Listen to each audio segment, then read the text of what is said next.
Good tidings, friends, and welcome to the very first episode of It's All a Lie and You're Not a Real Person, the RPG lore explanation and exploration series for theories and, you know, just figuring out what the hell is going on because sometimes these things get a little confusing. The title being It's All a Lie and You're Not a Real Person because that is usually the explanation about whatever is going on in any given RPG at any given time. Sweet dreams are made of these. I think I'm a clone now. I've become so numb, I can't feel you there.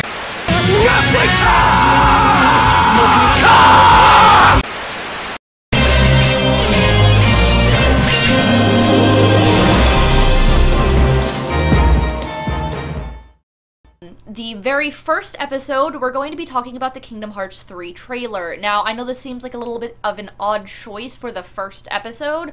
Why not start with something further back in the series? Well, that's because the new information presented in that trailer, which is chock full of information that you might not even know is there, is building blocks for a lot of the other answers to various pieces and theories. I don't think I'll be able to go through other things without referencing the information that I'm about to put out in this video, so I'm starting with this. Also, it's fairly relevant. It's Kingdom Hearts 3. It's a thing we're still waiting for. It's a thing we want to talk about, even though the trailer I'm about to cover is a little old now. We're gonna deal with it. Anyway, so getting right into it. Chess! Chess, guys!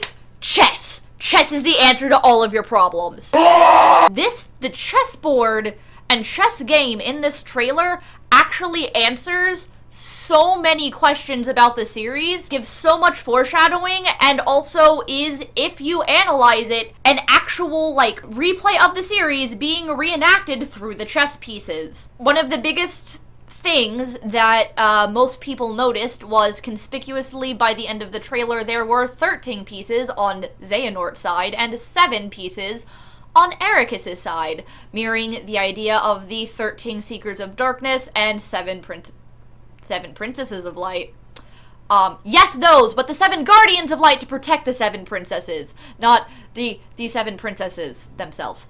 If you don't know about that plotline yet, this means that you haven't played Dream Drop Distance and might be a little confused. What you need to know is that there are 13 Seekers of Darkness and 7 good guys of the Guardians of Light that are going to be showing up in Kingdom Hearts 3, and they're going to be your bad guys and your good guys. Chess pieces each have a symbol on them that uniquely represents a different character. On the light side, you will have Sora's piece, which is very obvious, you know, the crown. You have Mickey, who's also very fucking obvious. Like, if you didn't figure that out, I'm sorry, but it's Mickey. It's a Mickey. Riku's piece, which is the sigilless heartless emblem, or empty heartless emblem, which is the keychain to Way to Dawn. The keychains to Aqua's Keyblade, Ven's Keyblade, and Terra's Keyblade. The last piece is a Paopu fruit, which is actually the keychain to Kairi's Keyblade, as we see briefly in Kingdom Hearts 2, meaning that she is actually the 7th Guardian of Light. It should be noted, Lee and Roxas are not on the board, even though basically at the end of Dream Drop Distance they said Lee was going to be one of the Guardians, and that Roxas kept showing up and being implied to be coming back. What that means will probably be another theory video in and of itself. We'll talk about it another time, but it's something to keep in mind and something you probably should honestly be worried about, especially Lee. He might wind up a Seeker of Darkness. It's not good. Anyway, now for the interesting bit is the Seeker of Darkness side. You have Old Man Xehanort's, the goat emblem on No Name, which obviously represents him. As I'm speaking into this microphone, I'm realizing the problem with that.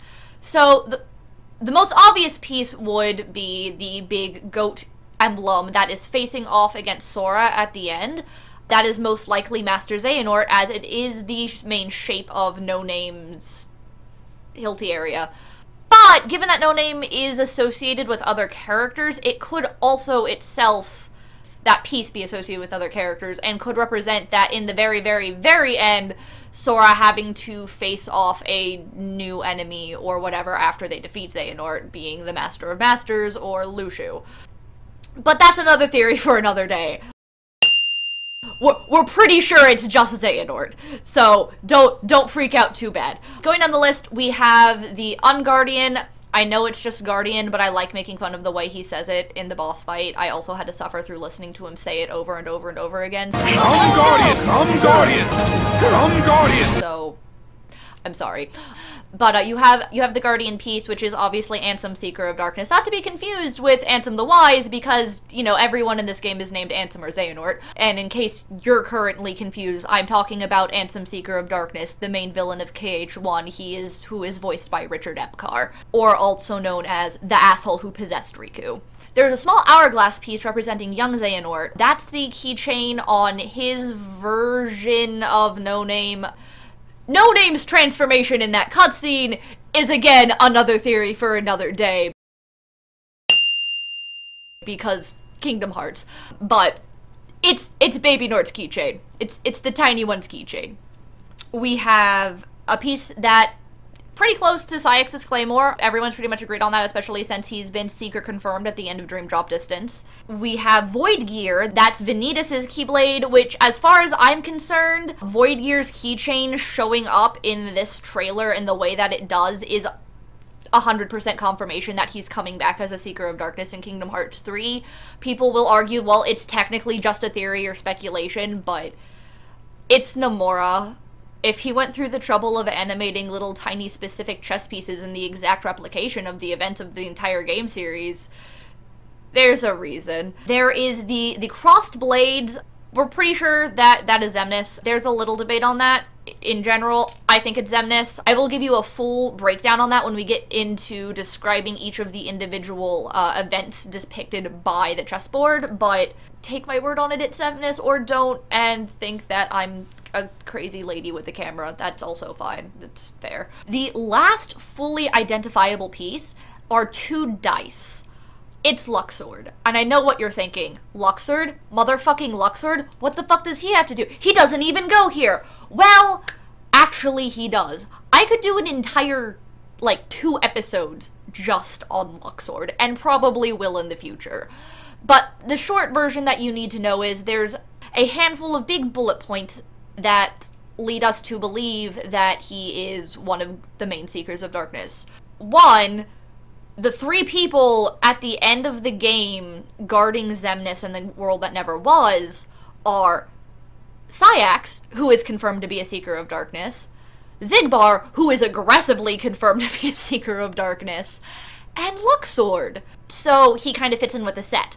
2, probably more prominently, his thing is time travel, and before it was just like, oh, he's the time element guy, because they ran out of elements because Pokemon is hard.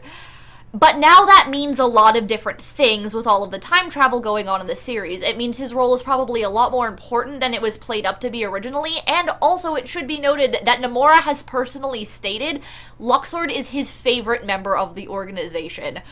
I know that's a little bit of a out there bit of proof, but I mean, it's Nomura.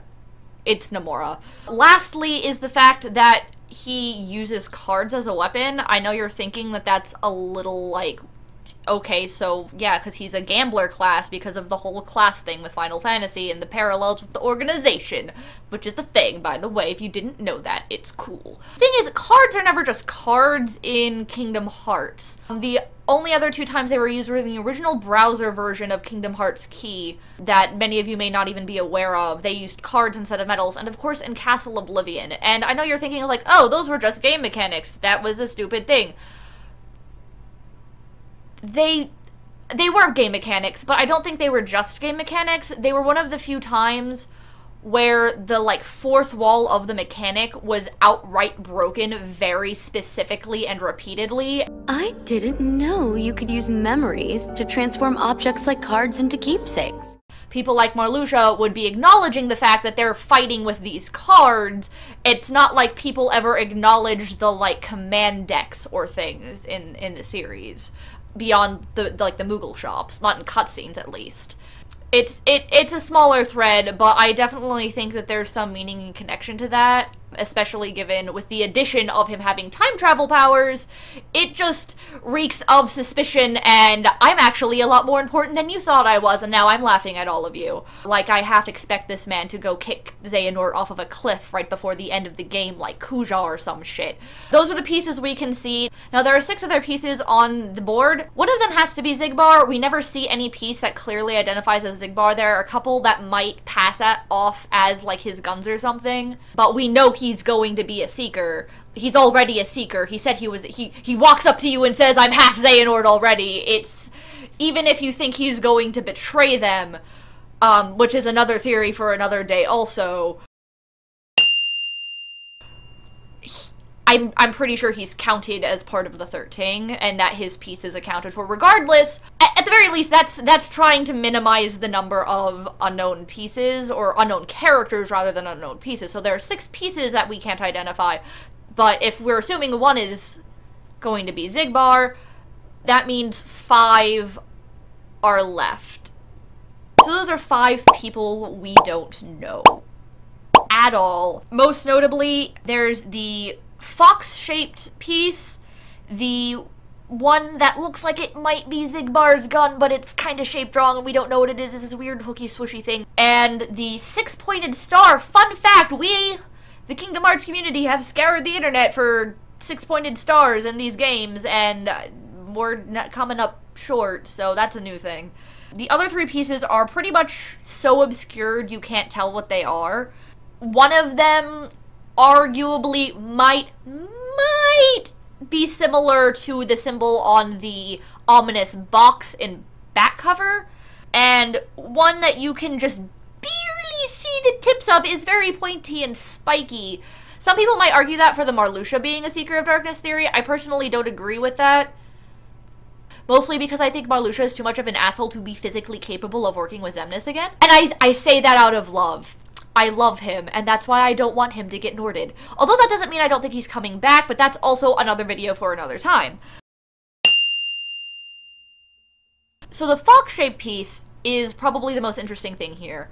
It might not technically be fox-shaped, but when I see it, it reminds me of the Bullfist Union. The thing is, Ava might be the traitor. Again, another video for another time. So that might just be the traitor piece. Whoever the traitor is might somehow time travel their way into being one of the members of the new organization. I wouldn't be surprised by that at all. There's not a lot of evidence for it, but it just seems like a thing that would happen. And they need to, you know, scrape up 5 more villains out of fucking nowhere. So, I mean, besides Max Goof, who was obviously confirmed. Yuck. We don't have any idea who those other 5 people are going to be.